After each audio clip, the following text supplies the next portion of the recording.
My name is Cassie. I'm 35 years old. I married Wilfred 5 years ago. We initially wanted to have kids and even went through preconception care, but it just didn't happen. It was emotionally and physically draining, so we decided to give up on having children. I still love kids, and sometimes when I see a baby, I think, I wish we could have had one. But life with just Wilfred is peaceful, and I've come to appreciate that. Then one day, my brother-in-law and his wife showed up unexpectedly. Wilfred was at work, but I work from home, so I answered the door. To my surprise, my brother-in-law Curtis and his wife Isadora had large carry-on bags with them. Going on a trip? My guess was right. Isadora said, "Long time no see, Cassie. We're actually going to Bali." I really don't like Isadora. She and Curtis got married before Wilfred and I did. She once said to us, "You two are a perfect match, both missing the marriage boat." And I found it incredibly rude. Isadora loves to brag about Curtis working at a top-tier company. She never misses an opportunity to say, "My Curtis works at a prestigious company." And it's always annoying. What I hate the most is her making fun of our infertility. She knew we were doing preconception care, but said, "Doesn't preconception care feel unnatural? Will a child born that way even grow up properly? A naturally born child is always best, like our daughter Sasha." So it wasn't surprising that she came to brag about her trip to Bali. I was about to say, "Have a good trip," and close the door when Isadora said, "Wait," and pushed her 3-year-old daughter, Sasha, towards me. "We came to leave Sasha with you.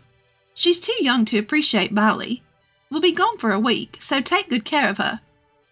"Excuse me?" Still stunned, Isadora went on. "Sasha has dry skin, so please apply cream after her bath. Oh, and she usually goes to bed at 8, so make sure she's asleep by then. She's potty training, so take her to the toilet as much as possible. And absolutely no eggs. She's allergic." "Wait.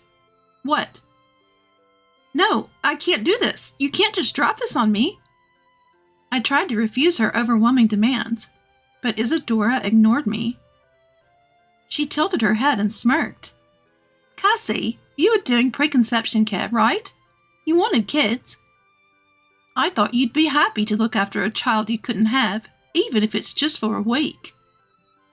Her words were so shocking, I couldn't say anything. Isadora dropped one more bombshell before leaving. "Take good care of Sasha. Oh, and don't leave her with my mother-in-law. I can't stand her." "Sasha, listen to your aunt, okay?" Curtis patted Sasha's head, and they left for their trip. Sasha and I stood dumbfounded at the doorway. When she realized she'd been left behind, she started to cry. I hurriedly took her inside. I'd wanted kids but had almost no experience with them. I didn't know what to do with a crying Sasha, so I tried to soothe her by saying, "It's okay," and showing her some cartoons on TV. Finally, she calmed down. Sasha had a small backpack with 3 diapers and a change of clothes for 1 day. Even with no parenting experience, I knew this wasn't enough for a week. Isadora often says, "This is why poor people," about us. But if she thinks we're poor, why didn't she leave any money for Sasha's care? My frustration grew. Isadora hates my mother-in-law, but I don't. I immediately called her for help. "I'm sorry to ask this so suddenly," I explained over the phone. "Oh my, what a situation!" she exclaimed and rushed over. My mother-in-law is straightforward, and often misunderstood as harsh, but I like her cheerful and no-nonsense personality. "Grandma!" "Sasha, long time no see. How have you been?" Sasha was thrilled to see her. Isadora never visited her in-laws, but when she was away for work, Curtis would often leave Sasha with my mother-in-law. Of course, we kept it a secret from Isadora. My Sasha has become quite the talker. Curtis can't keep secrets, so he stopped leaving her with me. It's nice to see Sasha after so long," said my mother-in-law, genuinely happy. Sasha seemed happy too. So when my mother-in-law asked if she could take her, I said, "Please do." That night, Wilfred came home. When I told him what happened, he was furious. "Isadora knew we wanted kids, and still said that? You handled it well, Cassie. I would have lost my temper," he said, making me feel a bit better. A week later, a tanned Curtis and Isadora came to pick up Sasha. Wilfred had taken the day off, so we both confronted them. When we told them we'd left Sasha with my mother-in-law, Isadora's face twisted in anger. "I told you not to leave her with my mother-in-law. I hate her. Sasha likes her for some reason, and it bothers me."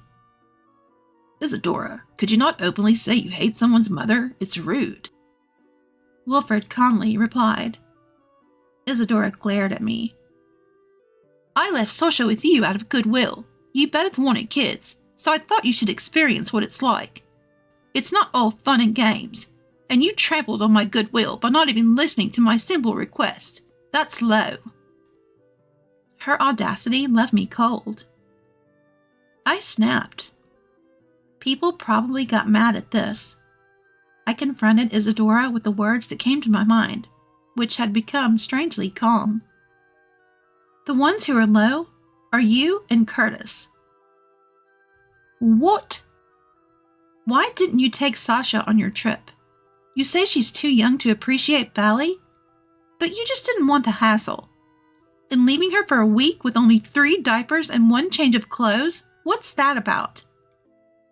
"Well, would you normally leave your egg-allergic child with someone else, even a relative?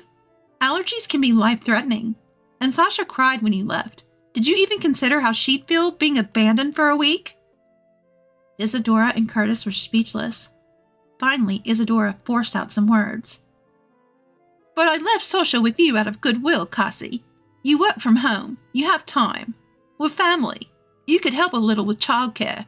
Or is it because you're poor and you didn't get paid for babysitting?" As I sighed at Isadora's relentless need to belittle me, Wilfred, standing next to me, spoke up. "Listen, Isadora, you keep calling us poor, but I think we earn more than you do. I work for a top international company, and Cassie makes twice as much as Curtis." As he said this, he pointed to a character merchandise displayed in our entryway. "Recognize this character? Cassie designed it." "What?"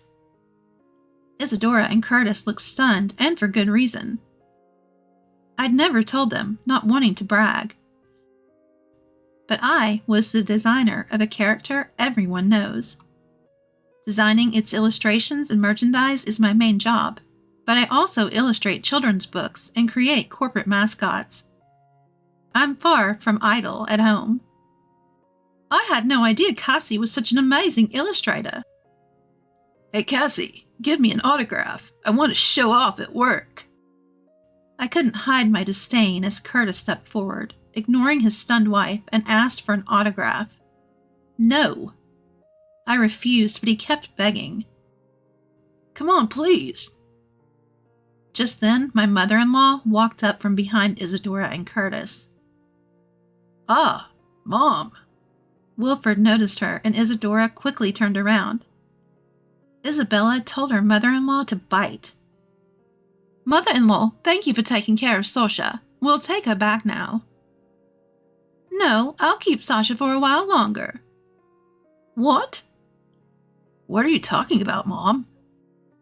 Isadora and Curtis half smiled, thinking my mother-in-law was joking, but she was serious.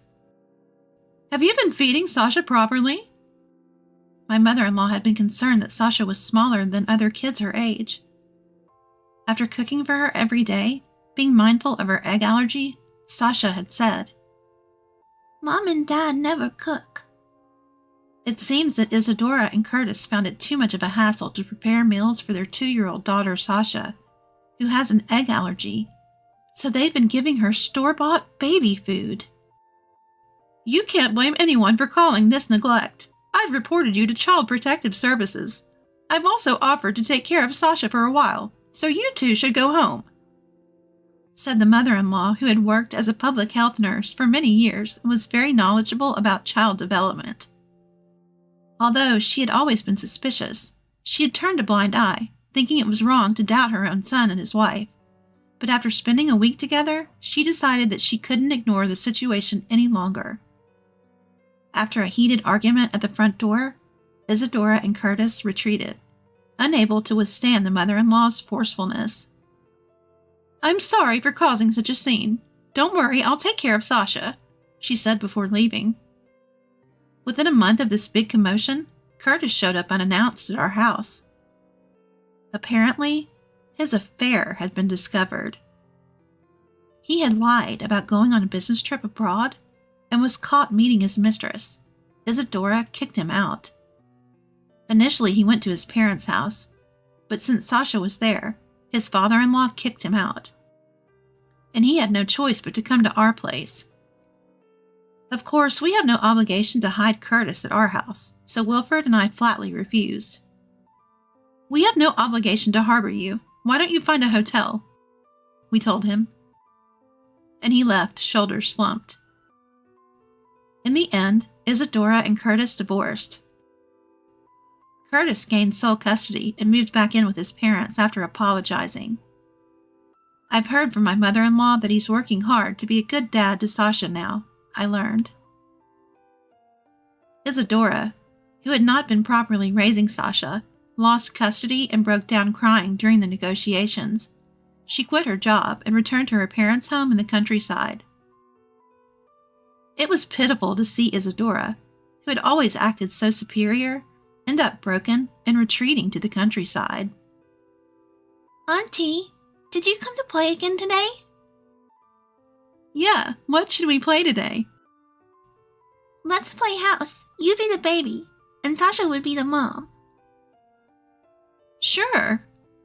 I started visiting my in-laws to play with Sasha during my work breaks. Both my in-laws and Curtis, who works during the day, are grateful for it. "I really appreciate you being so good to Sasha," Curtis told me recently. But even without their gratitude, I'm just happy to be friends with Sasha. When she lived with Isadora and Curtis, she often had a doll-like expression. But now she shows a lively, childlike smile. And above all, I love my picture books. And she absolutely loved the picture books I bring from work, which boosts my motivation even more.